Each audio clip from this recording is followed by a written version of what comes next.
Како Црвенка па со Кошничката, така и јас со моите 3 другарчиња денеска повторно си дојдовме во природа.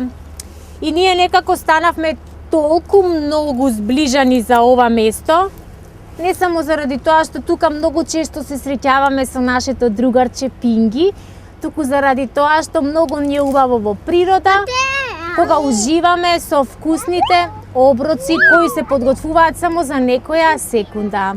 Моите другарчиња се веќе далеку порасположени од она што беа на почетокот, кога не знаевме многу за правилата на здрава исхрана, кога губевме навистина многу време за подготвување на првите оброци по јадокот, кој не мора да значи дека секогаш треба да се плати или прескапо или да се подготвува многу сати дома.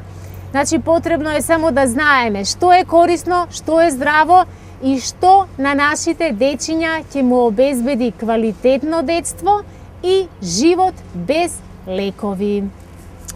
Ете затоа повторно ние со Кошничката заедно дојдовме да видиме дали Пинги не чека на местото каде што ние му закажавме средба уште минатиот пат.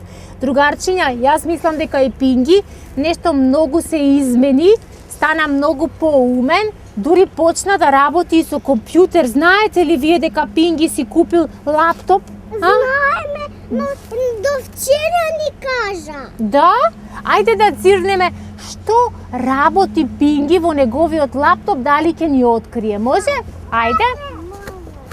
Пинги, што прави? Пинги! Па немој да ни затвараш, Пинги, па ние знаеш ли колку се радуваме на сите твои, Пинги, успеси, бидејќи ти си многу паметен, откако почна со нас заедно здраво да се храниш, нели? Ај, Пинги, па ова не е лаптоп, ова е некој сајбертоп, така? Да. Дечиња, сте слушнале вие за сајбертоп? Па, да, но она вчера ми кажа и Лани. Па Пинги, од каде ти е овај некој најнов модел на лаптоп? Го испратија од Италија. Од Италија? Значи ти сепак си имал некои твои пријатели во Италија, Анџела. Знаеш, ке сакаш ли? Јас знам дека не е воопшто културно, нели, дечиња, да се ѕирка и да се гледа нешто туѓо. Например, не е убаво да се зирка во туѓ телефон, не е убаво да се зирка во туѓ лаптоп, но ние сме многу љубопитни, Пинги, да ни откриеш што пишуваш. На Фејсбук си или на што си? Пишувам здрави правила за исхрана. Здрави правила за исхрана, дечиња? Тоа се твои правила? Да. Па Пинги, ти мене многу пријатно ме изненади, да ти кажам право. Тоа значи дека им кажа с Богом на лижавчињата, на хамбургерите и на сите нездрави нешта. Да. Пинги, па јас се гордеам со тебе, Пинги, ти си мојот најдобар пријател. Ке ни ги кажеш ли, Пинги, сега на Леа, на Анџела и на Матеја твоите правила? Епа вака. За да бидеш здрав, треба да се храниш здрав. За да бидеш здрав, треба да спортуваш многу. И за да бидеш здрав, треба да имаш здрави животни навики. Тоа се 3 правила, Пинги, да? Да. Дали запамтивме? И уште ќе пишувам. Дали запамтивме, другарчиња? Да. 3 правила за здрав живот се следни. Леа, првото правило е За да бидеш здрав, треба да се храниш здраво. Матеја, второ правило. За да бидеш здрав, треба и да спортуваш, како што ни кажа и тетка Нела. И третото правило, Анџела, за да бидеш здрав, треба да имаш здрави животни навики. Нели така? А ние, наши другарчиња, заедно со сите вас, ќе се обидеме да се подсетиме на сите убави навики, на сите убави зборови кои умните дечиња треба да ги употребуваат секојдневно. Постојано ќе ве подсетуваме дека треба да спортуваме и дека треба да бидеме физички многу активни. И јас го сакам пинги, и Анџела го сака пинги, така нели? Сите го сакаме пинги, а најмногу од се го сакаме пинги затоа што пинги стана добар пингвин. Пинги почна да живее здраво и да се храни здраво. И сега ние ќе продолжиме со разговорот после рекламите, бидејќи Пинги е многу уморен и е подготвен да ни направи нови правила за здрав живот. Чао!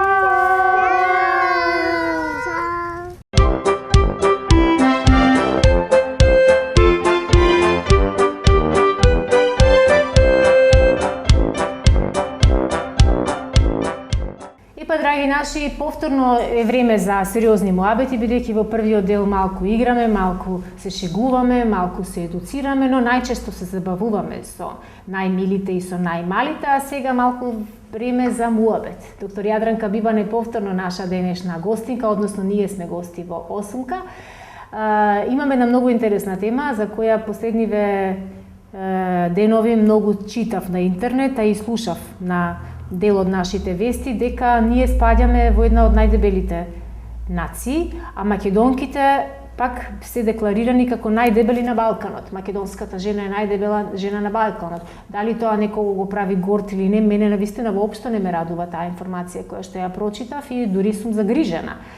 Искрено, дали дебелината ја декларирате како состојба привремена или како болест? Дебелината е состојба на болест. Значи, дебелината како дебелина, да, влегува во групата на современи хронични болести. Но имаме и многу дебели деца, не зборуваме за жените, дебели деца ние имаме веќе.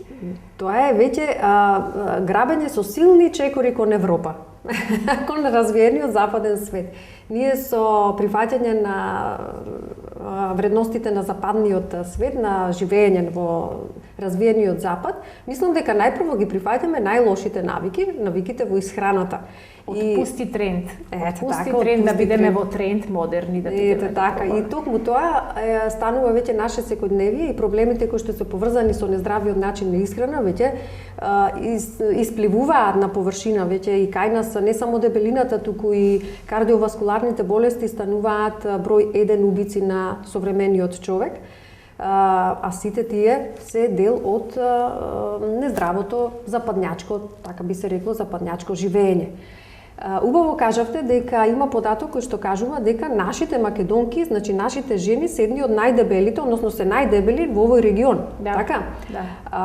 Јас тоа го забележувам и тоа се не само младите, оние жени кои што се во менопаузален, постменопаузален период, кои што имаат лоша перцепција на нивниот период од животот. Тие сметаат дека со тоа завршува веќе нивната одговорност за раѓање деца и едноставно слободно да се опуштат. Да, апсолутно. И го занемаруваат и ја занемаруваат и физичката активност, ја занемаруваат и традиционалната исхрана која што беше, која што е од голема вредност и која што мора да се негува на овие простори заради тоа што е она вистинската традиционална исхрана.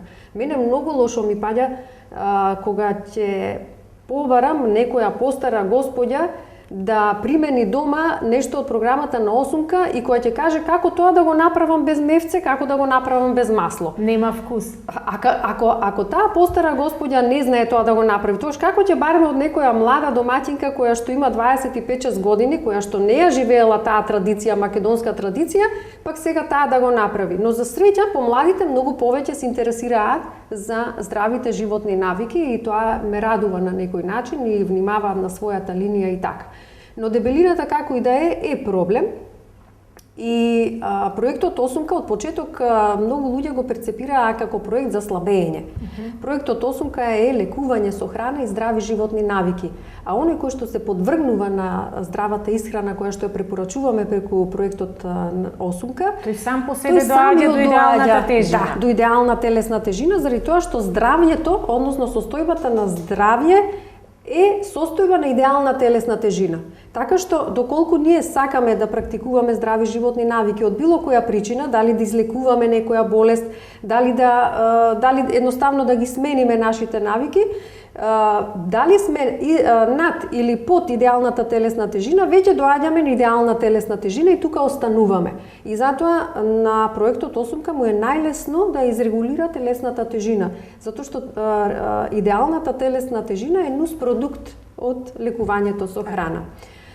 Намирниците кои што влегуваат во исхраната која што ја препорачува Осумка, го репрограмираат метаболизмот на човекот кој што бил исфрлен од рамнотежа и крајните продукти од метаболизмот не го оптоваруваат целиот организам, не го интоксицираат, туку едноставно го одржуваат во најдобро можен баланс. Сето тоа придонесува да се одржува идеална телесна тежина. И затоа јас и на младите мајки им препорачувам да ги насочуваат своите деца на здрава исхрана, за да немаат од мали нозе проблем со телесна тежина. Едно дебело дете кое што поминало во детството низ прекумерна телесна тежина е кандидат број 1 за било која современа хронична болест која би се јавила дури и пред пубертетот, ќе се исполни многу повеќе во тек на пубертетот и првите години после пубертет. Такви болести се диабетот тип 2 кој што беше резервиран до сега за постарата генерација, сега веќе го среќаваме кај помладите,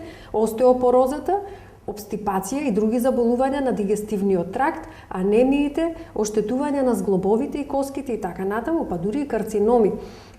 Дебелите деца се многу поизложени на дејството на хормони многу порано и многу повеќе години, значи во животот, и затоа хормонските пореметувања и карциномите кои што се јавуваат како резултат на делувањето на хормони се јавуваат сега кај деца во втората деценија од животот. А тоа се повлекува повеќе и други и нови здравствени проблеми, нови диагнози.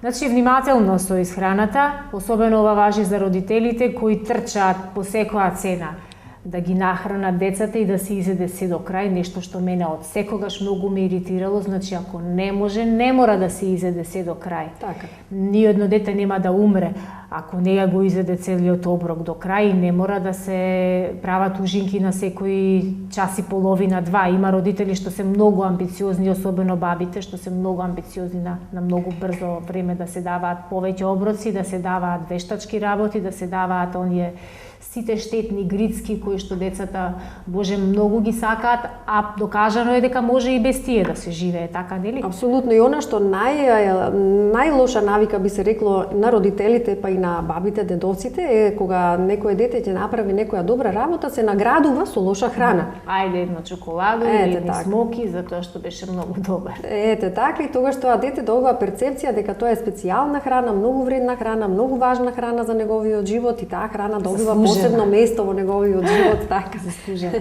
Да, јас мислам дека во ова информатичко време во кое сите сме навистина информирани, точно и дека живееме во големи маркетиншки заблуди каде многу производи ни се пласираат како здрави, а не се здрави, мислам дека оној кој сака да дознае што е здраво, а што воопшто не е здраво, може тоа да го направи и може да му обезбеди еден квалитетен и долг живот без лекови на своето дете, доколку навистина се потруди да го направи тоа и доколку ги применува вашите совети. Ви благодарам и денеска. И се надевам дека во иднина ќе имаме пооптимистички вести на таа тема, дека нема да водиме барем во нешто во Балканот, како е тоа воопшто за фалење, да водиме во дебелина на Балканот, и на некоја тема повторно ќе се дружиме. Ви благодарам и денеска.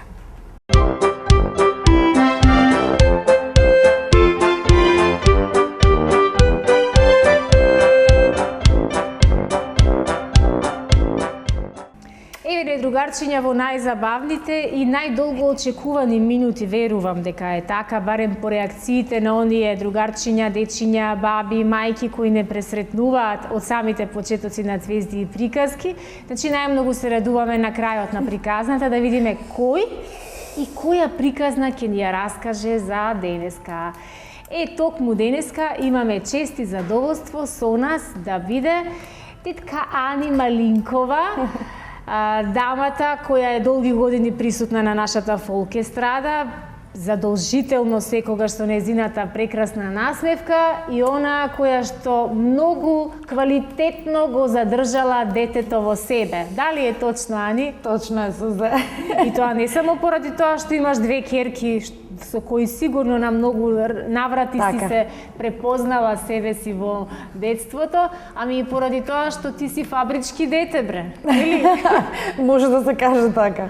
Јас сум секогаш со децава, Сузе, и секогаш кога има некои интересни работи сакам да видам и се спуштам на нивно ниво, баш еве сега како што сум со Матеа и со Ангела, сум со нив како да сум исто во игротека на нивна возраст и сакам како и ти да си дете. Да, ето така. 4,5 на кај 5 години.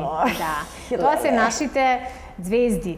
Би рекла редовни звезди на овие звезди приказни, многу се сакаат и многу им е убаво.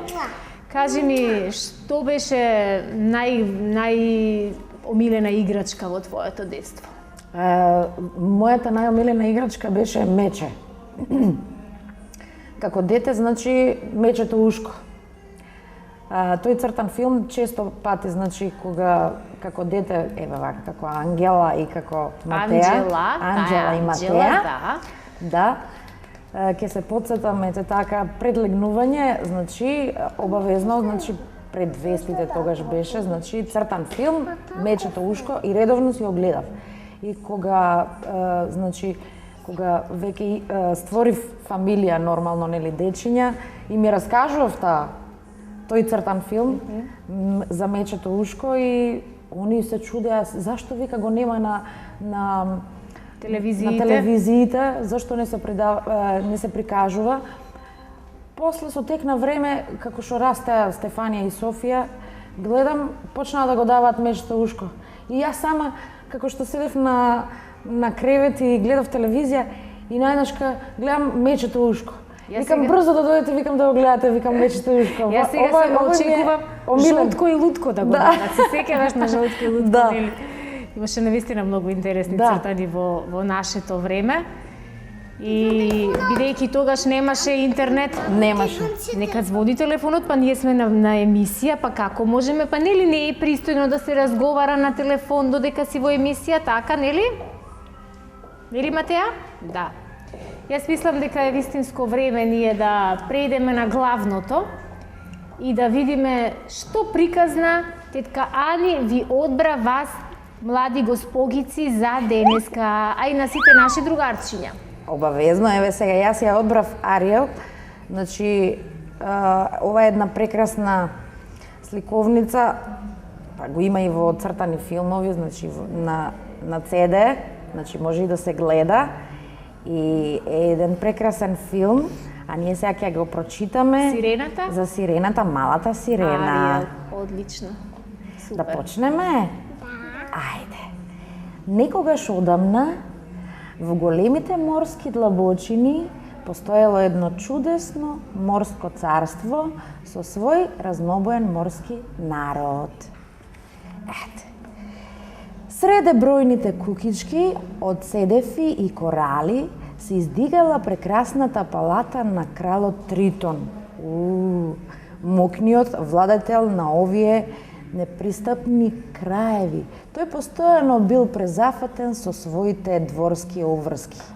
А во последно време имал уште повеќе работа. Имено, се подготвувал голем прием во чест на неговата најмлада и најмила керка Ариел, која наскоро требала да го прослави својот 17-ти роден ден. Во тек биле пробите, посебно за представата која се очекувала со наголемо трпение. Малата сирена со својот милозвучен глас требала да отпее неколку нежни песни, под изговор дека е потребна помошта на незината сестри. Ај, леле, шо сега ќе се случи? Ариел одела во длабочинскиот парк и упорно барала да ја раскажуваат се што знаат за луѓето на копното, кое прв пат требало да го види спроти роденденот. Имено, дозволата да исплива на површината била роденденскиот поклон, подарок. Зар тие луѓе на вистина се толку убави? А што прават со ова? Ги запрашала сестрите, покажувајќи им ги чешелот и другите предмети кои ги пронашла на дното на морето, каде што се нашле по некој бродолом. А со овие другите, брзо поминале тие неколку денови до големиот настан, па дошло и толку многу очекуваната вечер. Ариел пред жителите на морето излегла украсената со прекрасни бисери и шарени ленти, кои уште повеќе ја истакнувала незината блескава убавина. Значи, Ариел била многу убава сирена. А малата сирена веќе брзо пливала кон површината на морето. Била многу воодушевена кога прв пат го здогледала сонцето, небото, веселите птици кои ведро летале и на хоризонтот еден голем остров. Ариел не била свесна дека времето минува кога одеднаш забележала дека денот завршува. Задувал силен ветар кој донел големи облаци полни со молња и дожд. Малата сирена сакала да се нурне и да се врати дома. Кога здогледала еден голем брод кој го совладала бурата, бидејќи главниот јарбол му бил скршен, кормилото се вртело како лудо, додека морнарите во очај трчале по палубата. Внимателно наблюдувајќи, Ариел меѓу нив го забележала принцот кој заповедал со бродот. Токму во тој час огромен бран го зафатил младиот принц и го фрлил од палубата во морето.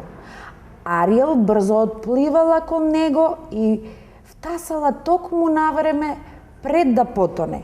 Потоа го однела далеку од бродот, сосем лесно и безбедно.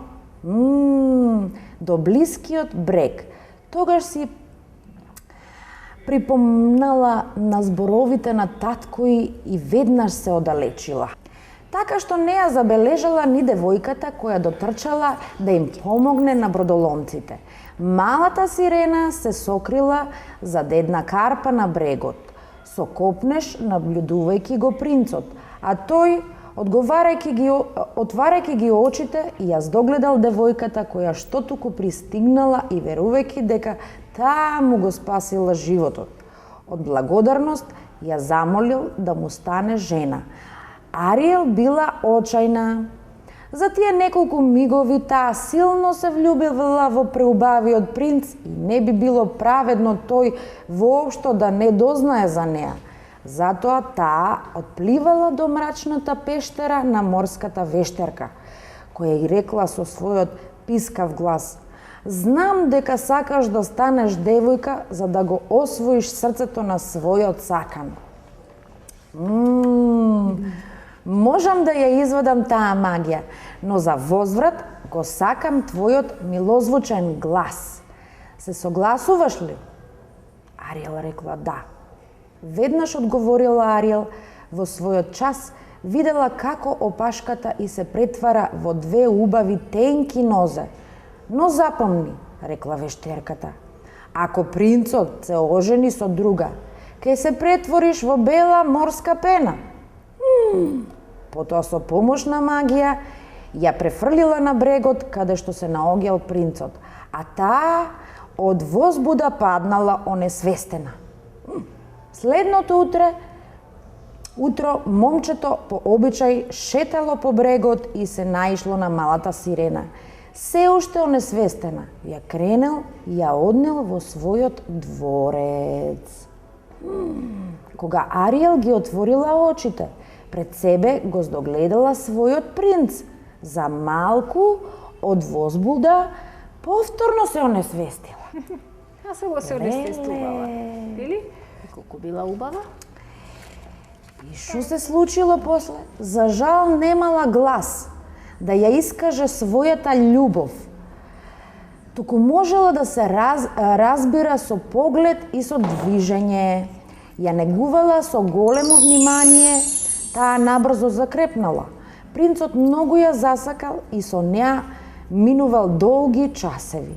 Водејќи ја на најубавите места во своето кралство, честопати времето го минувале во малиот чун, под сенката на една врба, или пак принцот во тишината на морската пештера и читал нежни стихови или пак едреле на големиот едреник се до денот кога принцот со тажен глас и соопштил: Драга Ариел, жал ми е што ги прекинуваме овие прекрасни денови, но веќе порано и ветив на една дама која ми го спаси животот во невремето, дека ќе се оженам за неа. Колку Леле. А сега дојде и тој час. Малата сирена била очајна. Ке го загуби принцот, иако всушност таа требала да се омажи за него, бидејќи таа била таа која го спасила. Една ноќ, додека плачејќи седела на морскиот брег, една од нејзините сестри се појавила од водата и пружила еден бодеж и рекла: Убий го принцот со својот волшебен бодеж. Повторно ќе станеш сирена и ќе можеш да ни се вратиш. Ариел го земала бодежот и го фрлила далеку од себе, бидејќи не можела да му нанесе никакво зло на својот сакан. По неколку дена се одржала свадбата и Ариел се претворила во морска пена. Од тогаш, додека принцот шетал покрај брегот на морето, стапалата му ги милувала нежната бела морска пена. Колку интересно. Многу не секојдневна приказка. Да. Секогаш сум размислувала што чуда прави љубовта, нели?